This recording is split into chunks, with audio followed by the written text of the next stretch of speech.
Girls in their early puberty, early adolescence, often push their fathers away. They get their first period and think only a woman can understand what I'm going through, and I'm getting a woman's body, not something I can talk about to my dad, and maybe I'm even a little uncomfortable in hugging him in the way I was. And you're going to have to get used to being pushed back a little bit. But oh my, the son is going to push the mother back too, right? I never knew this woman. This woman never diapered me, right? I invented myself as a 13-year-old boy, right? Self-created, self-proclaimed. So adolescents are going to move everybody back. You shouldn't be thinking about this with a 9-month-old. But since you have this distant fear, I'm imagining that there was perhaps some gap between you and your father. Yes? Yeah. And that it was never healed, never closed. Yeah. Still working on it. Right. And so what you have to do is have the faith that the care and the many, many rituals that you build together with your children will give you many touch points. And even if you're pushed away, 12, 13, 14, 15, which I expect you will be because your child needs to make some space for herself. But she's going to back both her mother and you up in different ways. And she's also going to give you openings that she doesn't give her mother, and give her mother openings that she doesn't give to you. And you'll just have, but let me give you, I had a father once in New York who I asked the ritual question. He said, well, that his daughter, he had taken her to a diner. They had a special diner that they loved. And from middle school on, they went to a diner every Friday morning on the way to school. And he arranged his work schedule. So that was inviolate. He was always there to take her to the diner on Friday. But she got to be a junior and 16-year-old, cranky about the amount of sleep. And she didn't want, she wanted to wake up and run to the school at the last moment. And she said, Dad, we don't have to do this breakfast thing. It's like corny, It's a little girl thing. And he was very clever. He went to the father of his daughter's best friend and said, you want to do this with us? The two girls, the two dads, boom, he got an extension all the way through graduation from high school. You're going to have to sometimes morph these rituals. You're going to sometimes have to change it. You do have, your footwork has to change.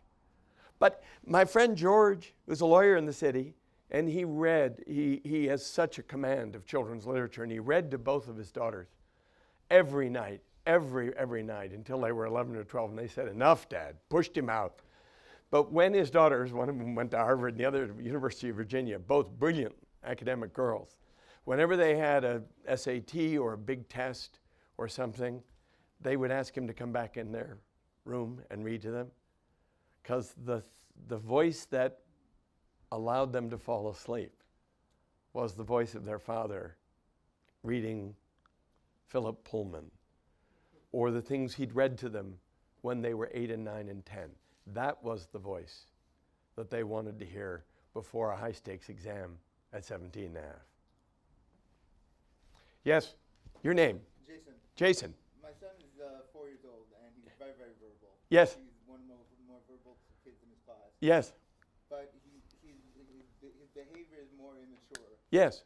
And he's also a big kid. He's just overweight. He's just Big. Big for his age. You got a big 4-year-old And I forget with a big mouth. I think I was like that. His father has a big mouth too. Okay. I expect too much from him. I expect more from him sometimes. Yes. Because I see him, and because he's verbal. Yes. He's bigger, and I expect him to be more mature. Yes. And it compounded with my Tourette syndrome. I get frustrated with him often. And Yes. And I'm just afraid that I'm going to alienate him. Because you feel you'll get too impatient too fast. Yes. So you're overreactive. I am. Are you embarrassed? Very. You've sent this 4-year-old out into the world, and he is making waves, and you think that's washing back on you? You're not sending a self-controlled 4-year-old out into the world? I feel like sometimes maybe his behavior is my fault. His behavior is your fault. No, his behavior is because he's 4. It's not your fault, and it's not his fault. It's because self-control is the 4-year-old boy issue. And they get these little muscular bodies, and they think, hell, I'm just going to talk the world into submission.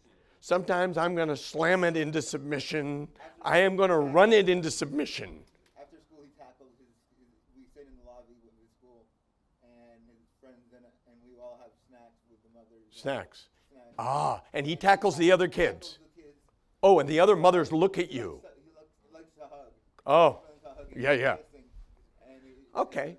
Some of the kids like it, and some of the kids don't. And some of the kids don't. They run away, And there's some mothers who look at you, Jason, like you're raising a little barbarian. Actually, they don't. They're Good. Understanding. I am so glad. But this is not your fault. For me, it's just hard to see. All right. I try to tell him, listen, when we go into the lobby, don't tackle your friends. Okay. No kissing. Okay. And he doesn't do it. Yeah. I am going to guarantee you that he's not doing this at 6.5. So life is going to get better in the next 2.5 years, but not as fast as you want. And there are going to be moments of discomfort, and you're going to have to put your hand on his shoulders and help physically restrain him, and you're going to have to say to him, what's his name? Jake. Jake, did the other boy like that? Some of them like it. And Yeah, some don't. but he's going to have to learn to differentiate. He's going to have to learn to self-control, and he's going to have to learn to read social signals. But Jason, if I could tell you how many out of control, socially immature 4 to 5-year-old boys I've gotten to consult on in my career. I mean, that alone is a practice. I was one of them. Oh, well, there you are. And did you outgrow it? I have my issues. Don't we all? Thank you. Development is your friend. And if his teachers are not unduly alarmed, he will alarm them from time to time if he's on the less self-controlled end of the spectrum in the class. But if they're not unduly alarmed, development is his friend, and it will therefore be your friend. Michael, Yes, one more question. Yes, your name? Carrie. And I don't know if this is sort of off topic, but I think it seems germane. I have a 5-year-old and a 3-year-old daughter. My question's about my 5-year-old. She's at a point, I think she's getting pretty defiant, which again I take to be Okay. par for the course. Well, she's 5. She wants to be queen.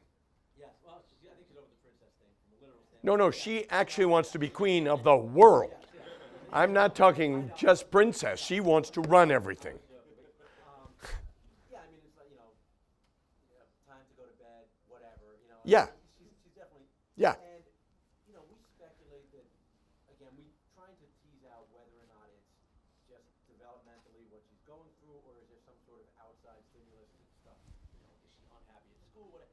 Right. So as her dad, I mean, I think to some degree I see to the extent that we're trying to extract from her what might be driving that. Right. I see that to her mom a little bit.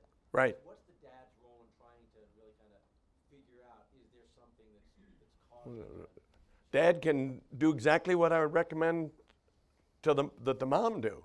You go talk to the teachers and find out whether she's oppositional and defiant in the classroom. And if she is she the most oppositional and defiant, or she is only one of 6 5-year-old girls who are quite willful? I wasn't kidding, Carrie, when I said she wants to be queen. There's no underestimating the ferocity of the 5-year-old will. They think, they now see the world clearly, see it as deeply flawed, and needing a controlling hand, which would be theirs. And that is because you've got a daughter who is not excessively obedient, who isn't